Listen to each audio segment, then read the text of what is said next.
66 million years ago, a rock the size of Mount Everest hit the planet at 40,000 miles per hour. Within hours, everything within 900 miles of the impact was vaporized. Within weeks, the sky went black. Within months, 3 out of every 4 species on Earth were gone. That is not what killed the dinosaurs. That is not what this video is about. This is about the ones that made it. Let me set the stage. The asteroid, roughly 10 kilometers across, struck what is now the Yucatan Peninsula. The crater it left is 93 miles wide and 12 miles deep. The impact released more energy than 1 billion nuclear bombs detonating simultaneously. Here's what most people get wrong. They picture the dinosaurs dying instantly in a flash of fire. That happened, but only within a massive radius around ground zero. The real killer was what came after. Shockwaves flattened forests for nearly 1,000 miles. Earthquakes exceeding magnitude 11 rippled across the planet. Debris launched into space by the impact fell back through the atmosphere, and the friction turned the air into an oven. Forests ignited worldwide. Then the soot and ash rose into the stratosphere and blocked the sun. Not for days. Not for weeks. For years. Climate models published in 2020 show that sulfur from the impact slashed global precipitation by over 50% for 3 full years. Acid rain fell for 5 to 10 years.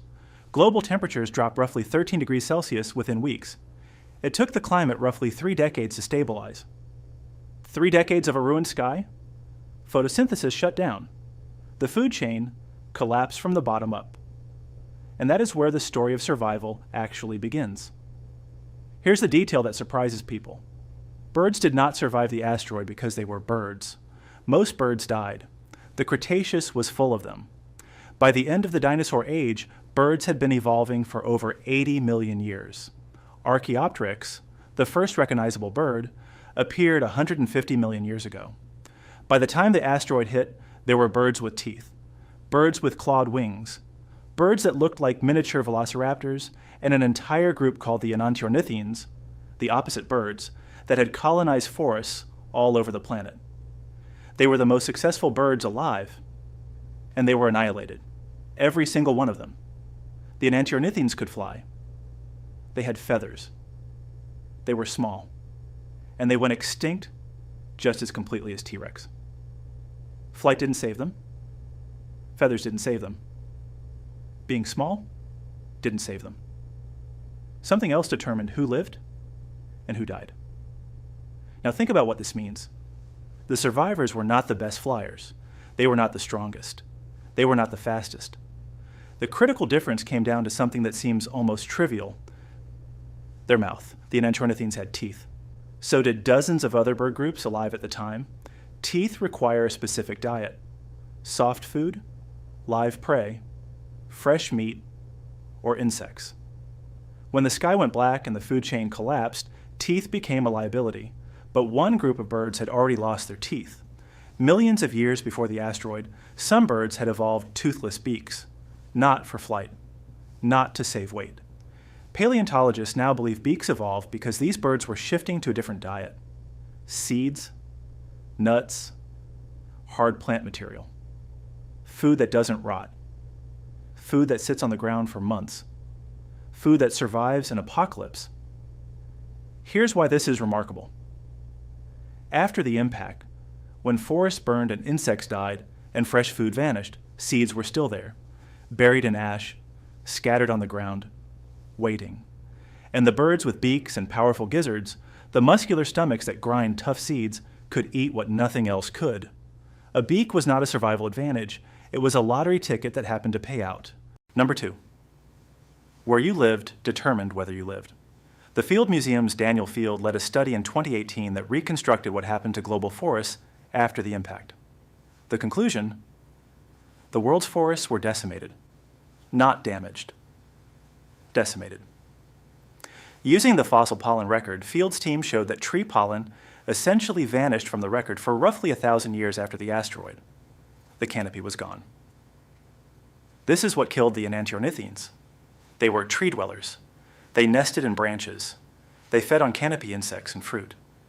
When the trees died, their entire habitat disappeared, not temporarily, for centuries. The survivors were ground dwellers. birds that scratched in the dirt, birds that nested on the forest floor, birds that ate what fell from above. When the canopy vanished, these birds lost nothing because they already lived beneath it. Asteriornis, the fossil researchers nicknamed the wonder chicken, is the oldest known modern bird. Found in 2020 in a quarry near Maastricht, it lived 66.8 million years ago, just before the asteroid. It was about the size of a quail. It had a beak. It lived on the ground. Every bird you have ever seen, every pigeon, every sparrow, every penguin, descends from ground-dwelling, beaked birds like this one. Now think about what this means for the bigger picture. The surviving birds shared 3 more traits. 1, they were small. The largest land animals after the impact were the size of a cat. Large bodies require more food. Small bodies need less. In a world where calories barely existed, small 1.2, they grew fast. Fossil bone analysis shows that modern-style birds grew to adult size in weeks. Enantiornithines took months, sometimes years. When you're competing for scarce resources in a ruined ecosystem, the bird that reaches reproductive age faster has an enormous advantage. 3, they could fly well. Not glide, not flutter. Actually fly. Powered flight let them cover ground quickly, find scattered food sources, and escape predators in an unpredictable landscape. The enantiornithines could fly too, but they were forest specialists. Flight is only an advantage if you can use it in open, devastated terrain. Here's the part that doesn't get talked about enough. Survival wasn't the end of the story, it was the beginning. For roughly 1,000 years after the asteroid, the world was ecological rubble. Forests gone, insects devastated, large animals extinct, but then the dust settled. Literally, the ash cleared, sunlight returned, and the surviving birds found themselves in a world with almost no competition. What happened next is one of the fastest evolutionary radiations in the history of life. A 2017 study published in PNAS described a tiny fossil bird from New Mexico, Tsidiyajiabini, the Navajo name for little morning bird. It lived roughly 62.5 million years ago, just 3.5 million years after the asteroid, and it already had specialized foot adaptations, meaning birds had already begun evolving for completely different ecological roles. Cornell researcher Jacob Berv and Daniel Field found that the KPG extinction likely caused a temporary acceleration in the rate of genetic evolution itself. The survivors shrank dramatically, a phenomenon paleontologists call the Lilliput effect. Smaller birds have faster metabolisms, which speeds up mutation rates, which speeds up evolution. The asteroid didn't just kill the competition, it put the survivors in evolutionary overdrive. Within a few million years, the surviving bird lineage exploded into nearly every major group alive today. Water birds, land birds, birds of prey, songbirds. All of them, tracing back to a handful of ground-dwelling seed eaters that rode out the apocalypse. Now here's a detail that flips everything you just learned on its head. Ostriches, emus, rheas, kiwis, the giant flightless birds of the southern hemisphere. For over a century, scientists believed these birds shared a single flightless ancestor on the ancient supercontinent Gondwana, that they were walking proof of continental drift.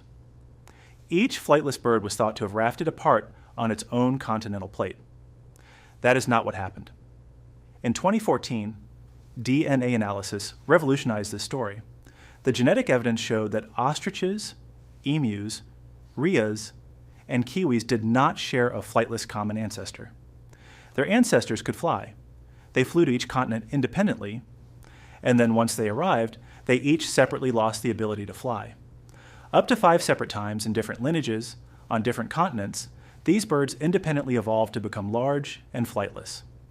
The ostrich didn't inherit flightlessness from some ancient running dinosaur. A small flying bird arrived in Africa, found open grasslands with no predators and no need to escape, and grew massive. The same thing happened in Australia.